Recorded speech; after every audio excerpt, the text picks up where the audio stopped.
کہ حافظ صاحب اور نیتن یاہو کی دوستی اور یاری کے چرچے اب کہاں کہاں ہیں. کنفرم خبر آ گئی ہے میرے پاکستانیوں, آپ کو بتاتا ہوں کہ عمران خان کو جیل میں رکھنے اور اس رجیم کی سپورٹ کے لیے حافظ صاحب اور نیتن یاہو نے ہاتھ ملا لیا ہے.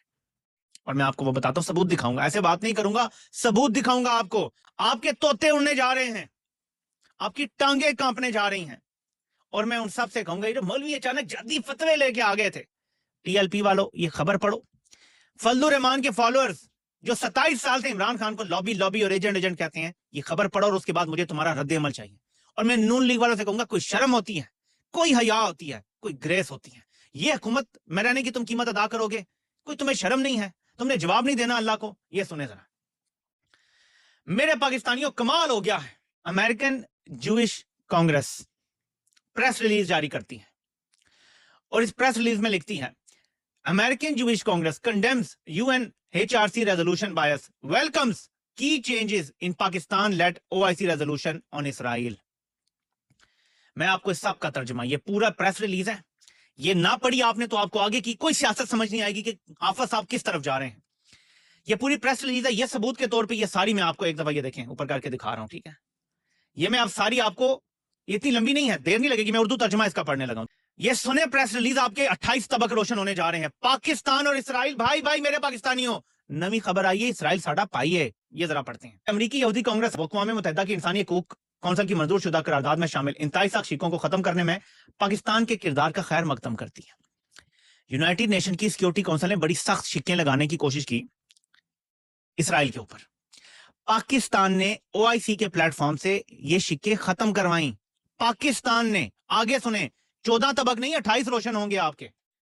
اسرائیلی کانگریس, امریکن اسرائیلی کانگریس پاکستان کے اس اقدام کا خیر مقدم کرتی ہے, خاص طور پہ ان نکات کے شامل کیے جانے میں جو 7 اکتوبر کو اسرائیلی شہریوں پر حملوں کی مذمت کرتے ہیں اور یرغمالیوں کی رہائی کا مطالبہ کرتے ہیں. یہ قرارداد سعودی عرب کی قیادت میں اسلامی تعاون تنظیم کی جانب سے پیش کی گئی تھی, جو 57 مسلم اکثریتی ممالک کی نمائندگی کرتی ہے. لہٰذا زبان میں تبدیلی کو خاص اہمیت دی جا رہی ہے. یعنی عرب ممالک سمیت 57 مسلم ممالک نے یہ کام کیا, لیکن نیچے پڑھیں, غلط فہمی میں نہ رہیں, منظور شدہ قرارداد میں اب بھی کئی سنگین خامیاں موجود ہیں, جیسے کہ حماس اور اس کی جانب سے کیے گئے مظالم کا کوئی ذکر نہیں کیا گیا, جن میں بزرگ اسرائیلی شہریوں کا قتل اور بچوں کا اغوا شامل ہے, اور ایسی زبان کا استعمال جو دہشت گردی کو بلا ارادہ جواز فراہم کر سکتی ہے. اس کے باوجود پاکستان اور او آئی سی کی طرف سے کی گئی تبدیلیاں ماضی کے مقابلے میں ایک واضح فرق کی نشاندہی کرتی ہیں اور انہیں سراہا جانا چاہیے. آگے سنیں, منظور شدہ قرارداد میں چند نمایاں تبدیلیاں شامل ہیں جو قابل ذکر ہیں. 7 اکتوبر کو اسرائیلی شہریوں پر دہشت گرد حملوں کی باضابطہ مذمت کی ہے پاکستان نے. اسرائیل پر جو 7 اکتوبر کو حملہ ہوا تھا, پاکستان نے اس کی باضابطہ مذمت کی ہے. پاکستان میں 9 مئی کی مذمت کرانے والے اسرائیل پر 7 اکتوبر کے حملے کی مذمت کر رہے ہیں. ٹھیک ہے, یہ پاکستان نے آفیشلی کروایا ہے. اسرائیل پر شہری آبادی والے علاقے کو نشانہ بنانے والے راکٹ حملوں کی واضح تنقید اور بین الاقوامی قانون کی خلاف ورزی کرنے والے مسلح گروہوں کی جانب بالواسطہ اشارے بھی کیے ہیں. یعنی پاکستان نے نیتن یاہو کے خلاف جو گھیرا تنگ ہو رہا تھا, اس شک کو نکال کے ایک عام سی شک ڈال دی ہے جو بائنڈنگ نہیں ہوگی. یہ بھی پاکستان نے کارنامہ کیا ہے, نیتن یاہو کو بچایا گیا ہے. آگے پڑھیں. تو جوئش اسرائیلی کانگریس نے پاکستان کی سفارش کر دی ہے امریکی حکومت کو کہ اس حکومت کے ساتھ چلو, یہ بڑے اچھے ہیں, اور کہہ دیا ہے کہ یہ جو پاکستان نے کیا ہے اس کے بعد امریکہ کے پاکستان سے تعلقات بڑے اچھے ہو جائیں گے. آگے چلتے ہیں.